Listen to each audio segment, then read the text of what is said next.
jangeen jëf ci ànd bi ak télévision Futurs Médias xibaaru marax yi ponk yi ci gën a fës mbootaay gi ëmb waaye juru ndongo yi ak étudiants yi ñu duppee FENAPES nag ña ngay sàkku kon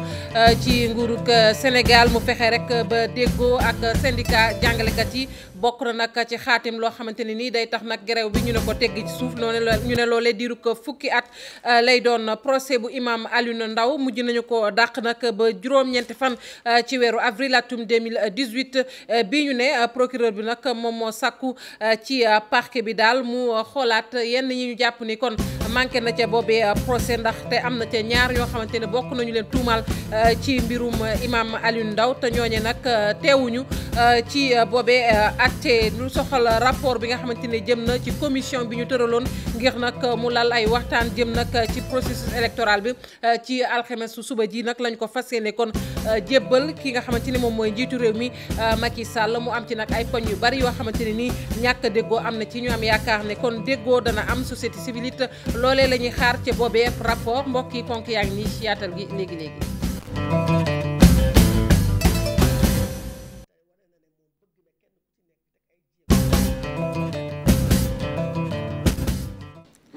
dale nag jàmm ci xibaaru marax yi ñu tàmbali ko ak mbootaay nga xamante ni moom moo ëmb waaye juru ndongo yi ak étudiants yi ci Sénégal ñu duppee FENAPES ñoom nag li ñuy sàkku rek mooy ñu daal di amal ab xaatim diggante syndicat jàngalekat yi ak nguurug Sénégal xaatim buy tax nag ñu ne tegg grève bi ci suuf loolee diiru ko fukki at la ñu wax fédération boobee nag ne li nga xamante ni moo xew ci njàng mi ñoom sonal na leen lool moo waraloon seen ndaje tey jii dañ ci ànd ak Aminata Mbaye Sow. tiitaange bi am ginnaaw grève yi bëri ci njàngale mi waral fédération bi boot wayjur xale yile daal di woo représentant yi jóge ci fukk ak ñeenti région yu Sénégal ñu jàpp ni fi mu toll nii faaw ñu ut ay solution nu mu gën a gaawee balaa lambay di fi gën a ñaaw. L'heure est extrêmement grave. Année scolaire 2017-2018 bés bu ne guuta yi di gën a yokku. ñu naan nag aux enseignants yi. moom la ñuy wax nous lançons un appel moo di dañu ne c'est un cri du cœur ñu ne enseignants yi nañu sol seen casque de parents ñoom it ay parents d'élèves lañu seeni doom lañu je n'invente rien xam naa ni y a des enseignants je n'invente pas qui sont là et qui ont envoyé leurs enfants dans les écoles privées lu tax ñu def ko ngay jàngalekat nga yóbbu sa doom dans le privé doon mooy lan. bokk na ci li ñu joxe comme saafara mooy nguurub Sénégal ak syndicat yi dem grève ñu daal di signé benn pacte boobule dañuy toog fukki at duñu dem grève.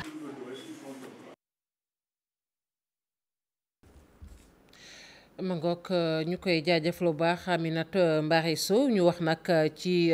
lu jëm ba tey ci moomee ndaje mi nga xamante ni kon daal dinay boole rek way juru ndongo yooyu ak étudiants yi ñoom nag la ñu xamle daal mooy li xew ci njàng mi moom demul kër benn yoon gannaaw loolu itam Bakary Badiane mi nga xamante ni kon moom moo jiite FENAPES muy xamle nag ni moom juróom-ñaari syndicats yi nga xamante ni ñoom ñoo jël raw gàddu gi ci élection représentativité yi ñooñu nag la jàpp ni ñoom ñooy syndicats yu wér ñu teewlu ay doom ci micro Aminata Mbaye Sow. 7 syndicats ñoo xam ne am nañu seuil 10% yi normalement ñii ñoo am droit di déposer préavis de grève ñii normalement ñoo am droit di dem ci négociation mais mu am ñi ci des nag il faut faire attention. ma ngoog procès bu imam Alioune Ndao dàq nañu ko nag ba juróom-ñeenti fan ci weeru avril atum 2018 procureur nag di sàkku ci parquet bi mu daal di rek taxaw ci jafe-jafe yi nga xamante ne nii nemmeeku nañu ko jafe-jafe yooyu nag bokk na ci ñaar ñoo xamante ne dañu leen tuumaal ci mbirum imam Ndao te ñooñu nag ñu ne teewuñu ci procès bi imam Alioune Ndao nag ak fanweer ak ñaar ñi nga xamante ne nii ñoom la ñu doon atte kon faw rek ñu daal di xaarandi ngir nag xam fu ñu mujjee ci wàllub yoon ñu teewlu ci maître Moussa Sarr moom mi nga xamante ne nag kon bokk na ci avocat yu imam Alioune Ndao ci micro Ibou Diouf. mooy ñëwoon nañ tey pour ñu àtte dossier imam Alioune Ndao bi ñu ñëwee procureur de la république mi nga xam ne moo leen fi indi topp leen ñaan ñu dàq ko parce que ci fanweer ak ñaar yi nga xam ne moom la procureur ne ñu nañ leen topp ci yenn ñaawteef yi ñaar juge d'instruction bi dafa fàtte woon seen tur bi procureur bi ñaane ñu dàq ko ñun dañoo taxaw ñun avocat yëpp surtout avocat imam Aliou Ndao mais ñun d'accord ñu parce que laaj boobu procureur laaj pour ñu dàq ko tegu ko ci yoon parce que amul benn firnde yoon bu mu indi pour teg ko ci par conséquent ñun dañ ne jaadu nañu atte imam def na lu ëpp ñaari atu kaso ak ñi fi nekk donc dañ leen war a atte meneen yeneen ñaari ñoom procureur ñi nga xam ne ñoo juum ci liggéey beeg juge d'instruction ñu xool nuñ koy defee kon ñun loolu yëpp lañ làmb xam-xam bu ñuy wut bu ñu yor fulla fayda ak fit ak dal loolu la ñu àndal pour won bu bés ba jotee le 9 avril won chambre criminelle won askanu Sénégal won àdduna bi yëpp ne suñu client dañ ko tuumal mais tuumal. lu jëm ci xeex terrorisme nag réewum France taxaw na rek kon ngir gunge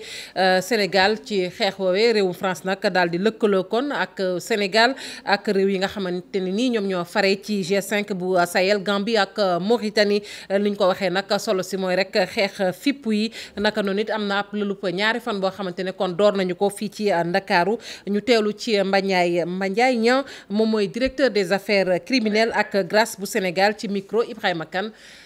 Kon du ñàkk ñu dellusiwaat si mu mel ni kon loolee sottiwul ñu daal di wax nag ci mbirum torture bu ñu ko déggee nag mooy xeetu xoxotal ak mettital yi ñuy faral di def nag ñii caabi féete gannaaw ci kaso yi fële moom ca diwaanu Kaolack taxaw nañu nag ngir xeex lu ni mel bu baax a baax ci diwaanu Kaffrine la ñu bëgg nag moom mooy fexe rek ba ñi nga xamante ni ñoom ñooy garder ñooñee nag nekk ci kaso yi policiers yi ak gendarme yi ñu tàggat leen bu baax a baax te ñu xam ne nag xeetu mettital yooyu ku koy def ku ne yoon mën naa dal sa kaw ay daan yu tar sax mën naa tegu ci sab ndodd din ci ànd ak Ibrahima Diamé. gile ñuy duppee observatoire national des lieux de privation de liberté di wëyal kon tournée de sensibilisation ak ñaax ñi nga xamante ni ñoom ñooy ndaw yi saytu loi yi ginnaaw nag Kaolack Saint-Louis Tambacounda madame Josette Marceline Ndiaye Lopez ak équipe am ñëw nañ fii ci Kaffrine fi nga xam ne li ñu njëkk a def moo di saytu ji prison ba. bon Kaffrine daal kaso bu ndaw la barewul nit comme yi ma gis yi ma faral di gis ci yeneen kaso yi barewul nit waaye kam am na lu bari ñu war a def. parce que néeg yi dañu tuuti amul place bu doy amuñu matelas bu doy bon dañuy lekk bu baax mais nag nekkuñu ci condition idéale daal yi norme internationale yi bëgg. ginnaaw nag bu ñu defee CRD ak kii di gouverneur def nañ ay atelier de formation yu nga xam ne nag ñii di policiers yeeg gendarme yeeg garde pénitentiaire bi lañ fa invité pour ñu xamal leen daal ne waruñu bundu xatal benn yoon ñiy caabi féete gannaaw. liggéey bi daal ça consiste à toppatoo. Surveiller daal seetu bërëb bu fa nit nekkee te caabi féete ko ginnaaw loolu la ñuy toppatoo pour xam ndax ñu ngi leen di toppatoo bu baax ndax nekk ñu ci naxar ak ci toroxal ak ci mettital ndax ñu ngi lekk bu baax ndax ñu ngi nekk ci condition yu nga xam ne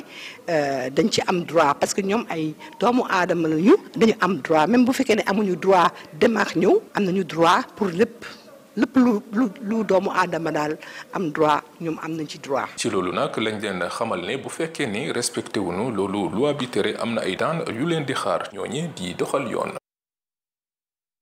waxoon nañu ko léegi lu jëm nag ci xeex wàllug fipp yi France Sénégal ak réew yi fare G5 bu Sahel Gambie ba ci Mauritanie joxante nañu nag loxo ci wàllug woowee am na nag lulub ñaari fan boo xamante ne amal nañu ko fii ci Ndakaaru ngir xool rek fan la ñuy jaar kon ba mën a xeex loolee di fipp yi ñu gën ko xam ci terrorisme ñu teewlu Mbandiaye Niang moom mooy directeur des affaires criminelles ak grâce bu Sénégal ci micro Ibrahima Kane. sunu ndaje ñaari fan yi nga xam ne sunu mbokk expert France yi procureur Paris directeur affaires criminelles bu France ak procureur général cour d'appel bu France ak seen ginnaaw ànd ak yeneen experts yu bari ñoom ñoo ñëw ñu daje ko ak dëkk yi ñu wër yëpp muy juróom benni dëkk Mauritanie Niger maanaam pays yi ñu wooyee G5 ñun ñëpp ñoo daje ñoom ku ci nekk di ñu jox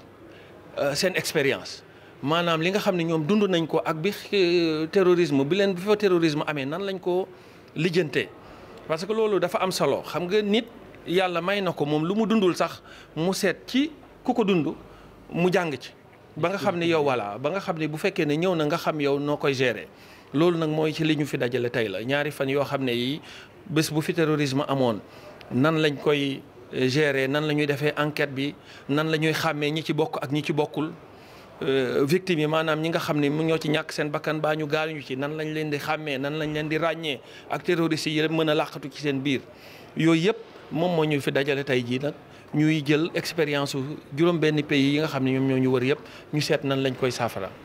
ñu àddu nag ci rapport bi nga xamante ne nag jëm na ci waxtaan yu ñu doon lal mu soxal nag kon wote yi fii ci Sénégal rapport boobee nag suba ci alxamis ji la ñu ko fas yéenee jébbal njiitu réew mi Macky Sall mu am ci nag ay poñ yu bari yoo xamante ne kon déggoo amu ci diggante kujje gi ak nguur gi ci loolu nag ñu ngi ciy xaar kon ay saafara waaye tamit lu soxal kon caution bi gis nañu tey sax taskatu xabaar yi yu bari xëy nañu ci ñu ne nag caution bi danañ ko wàññi jëlee ko benn fukk ak juróom ci million yóbbu ko ba fanweer jàpp ñeen fukk ci million ci suñuy koppar ku jëkk politique gi ñoom nag ña ngay xaar lu bari ci boobee rapport dañ ci ànd ak Mame Birame Diouf. nara dem ci waxtaan gi nga xam ni kon président Macky Sall naa na ko séq ak ñi waxtaan ci mbirum processus électoral bi Déthié Diouf nag yaakaaram bëriwu ci ndax moom bu sañoon caution bi ñu andi ko ci 5 millions loolee kon nara wuteeg la nga xam ni président Macky Sall mënees jàpp dina ko def muy def caution bi 30 millions wala sax ñeen fukk millions wuteeg kon juróom-benn fukk millions ak juróom yi ñu jàpp boobu ak léegi. buñ ko yóbboo ba ci juróomi millions ba fukki millions dana am lu bëri lu mu war a mën a régler ndax it boo newoon sax nangami nit ñi dinañ def pexe te mën na indi loolu ñuy wax maanaam financement bu nga xam ne doo xam fu muy jógee te loolu dafay dangereux waaw donc tey jii Afrique ñun rek ñoo fi toll noonu ak Guinée. xam nga bi muy ñëw moom 2012 ñi fi teg 65 millions yi président Macky Sall du woon moom kon moo tax tey bu ñu gisee mu toog war a dem beneen élection xelam ñëw ci naka wàññi kon loolu moo wane ne moom jox na xel. ñi nga xam ne ñooy askanu Sénégal te wane na ne moom bëgg na kenn ku ci nekk teg ay jéego ci Sénégal nga xam ne moom la ñu bokk donc koo xam ne dafa ñëw fekk fi 65 millions bu ko neexoon bàyyi ko fi loolu moom ku bàyyi woon tey ñu ne dafa bëgg a wañ nit ñi ba nga xam ne duñ mën a dem def élection. wàññite ñu mun kaa xaar ci caution bi waaye système de parrainage bi ba tey kon ñu koy amal muy 10 000 signatures yoo xam ni kon candidature indépendante yi ak parti politique yi dinañ ko amal loolee nag moom Adji Mergane Kanouté jàpp ni lu baax la. ndax buñ ne 1% wala 0,5% candidat la war nga koo mën a am ndax loolu kat day crédibiliser ki jóg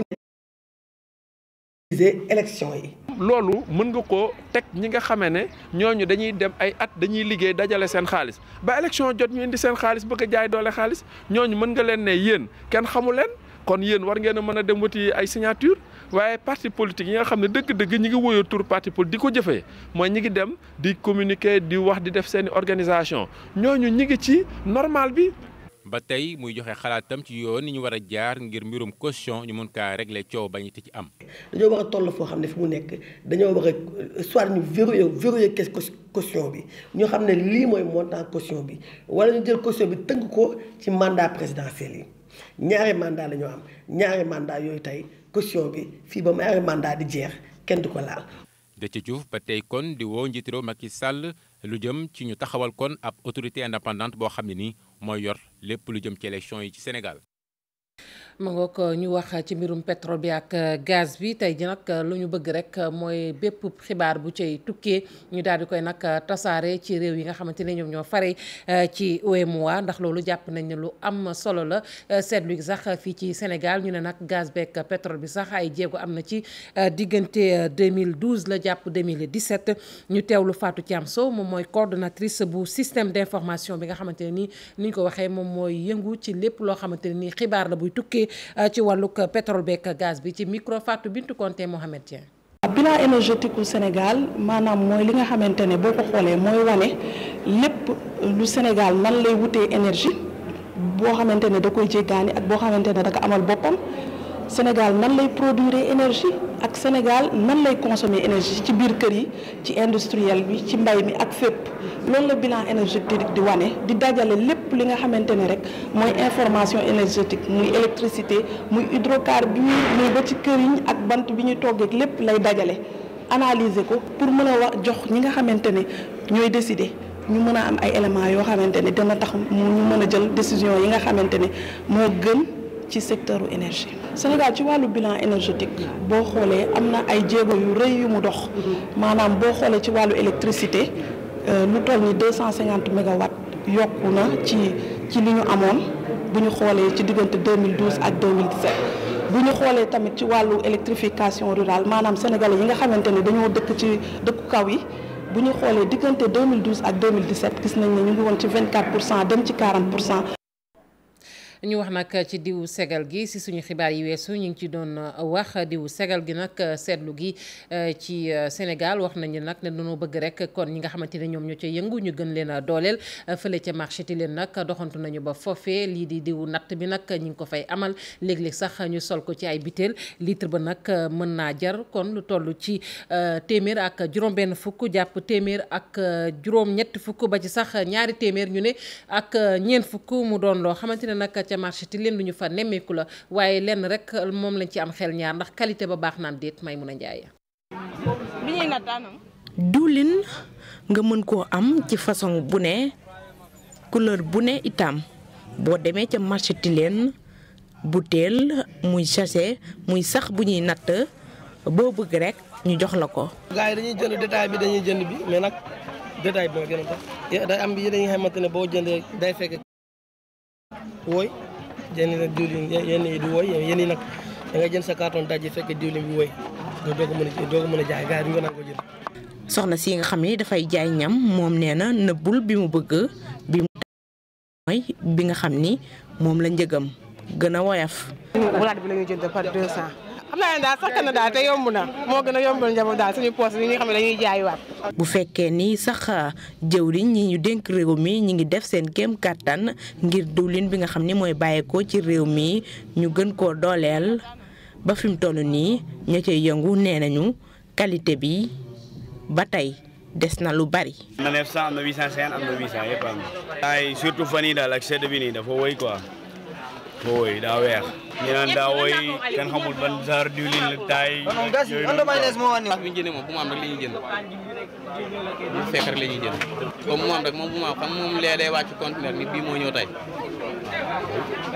boobu ngay jël mi tam boo ko tegee fii mu yàgg di jarul bu ko naaj bi laalee day woy du lu bëri laa jënd tuuti laa jënd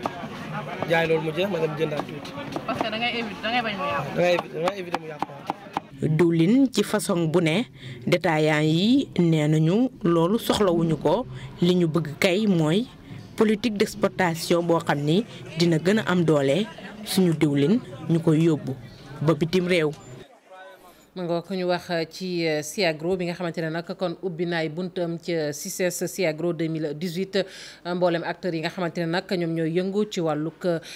càmm gi ñuy yëngu nag ci wàllug industrie boo xamante ne nii jëm na ci defarub ñam ñoom nag ñoo joxante daje ca moomee ndaje la ñu bëgg nag moom mooy gën a dooleel seen liggéey bokk na tamit ci dooleel yarum ginaar yi fii ci Sénégal entreprise française yi nag ñoom teew nañu bu baax a baax ca moomee ndaje Ibrahima Kane.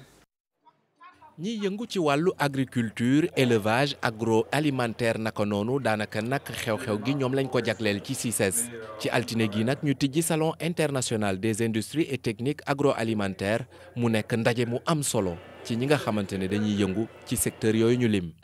Sedima nag rendez-vous Siagro dafa nekk rendez-vous boo xamante ne du ko raté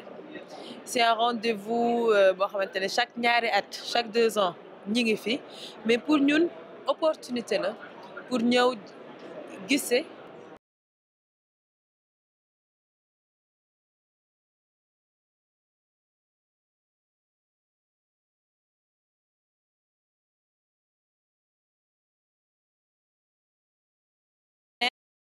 aviculture lu ñu xaw la leen dul élevage. ci Siagro édition 2018 bi ñu nemmeeku nag ay entreprises françaises yu bëri yoo xamante ne teew nañ. lu war a toll ci ay ñaar fukk nag ñu ngi exposé fii nii ci pavillon bu France salon bi nag doon na occasion ngir ñu mën a wéyal partenariat bi dox ci diggante ADEPTA ak interprofession bu filière avicole fii ci Sénégal.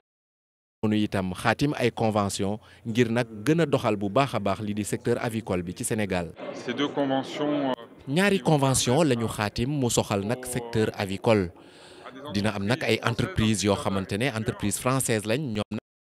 bi dañuy dimbale nag ñi nga xamante ne ñoom ñooy entreprise sénégalaise yi indi wàllu expertise seen xam-xam bu baax ci wàllu wi booy xool nag ñu ngi toll ci 240 entreprises françaises am na ci ñoo xamante ne ñu ngi fii nii ci Siagro bi war nañ toll ci fanweer kon ñooñu dañuy indi seen expertise ci wàllu wi ba nga xamante ne nag dinañ dimbale tamit entreprise sénégalaise yi ñu gën a développé kon ci wàllu woowu. ci diirub ñeent fan nag kon CICES dina yëngu bu baax a baax ci li nga xamante ne moom moo soxal Siagro mu nekk ab xew-xew gu mag goo xamante ne lu am solo la ci ñi nga xamante ne dañuy yëngu ci wàllu élevage agriculture waaye it agroalimentaire naka noonu. ca Diourbel tegub xeer bu njëkk bu marché Ndoumbé Diop ba amal nañu ko loolee nag ci teewaayu ay kilifa foofe mu nekk nag lu am solo ci askan wa moo tax sax kilifa yi nga xamante ne ñoom ñoo teewoon ca tegub xeer bu njëkk boobee prié nañu nag askan wa ñu def seen kéemtalaay kàttan loolee bu sottee nañu xam ni seen moomeel la ñu yore ko ci yorin wu jaar yoon dañ ci ànd ak Babacar Diouf. jaaykat yi nekk ci marché Ndoumbé Diop bu Njaareem mën nañoo kontaan fi mu nekk nii ministre du commerce teg na xeer wu njëkk mi nga xam ne moom mooy mandargal tàmbalik liggéey seen marché bi nga xam ne dafa lakkoon weeru juillet bi passé Aliou Sarr profito ci ñaan commerçant yi ñu changé yenn comportement yi ci marché yi. ñu waxtaanee ak commerçant yi ak service état ak ñëpp ñu fi teew ñëpp seede nañu ne li indi woon lakk-lakk bi du gën a métti mooy. amul woon li ñu naan bouche d'incendie maanaam lu mën a aar kaaraange askan wi waaye surtout sunu jikko ñun commerçant yi ku nekk fa la neex taxaw ba lakk-lakk su amee sapeurs-pompiers yi mun ñu soxla sax egg si te ñu war a egg pour indi kaaraange askan wi loolu nag dafay wane ne li ñu defar ñun sunu ay jikko en tant que acteur du commerce war nañ ko changer également. kii di maire bu Diourbel di Malick Fall rafetlu na ko lool moom mi bëgg gis ñi nga xam ne ñooy commerçant yi ñu jóge ci jafe-jafe yi ñuy dund.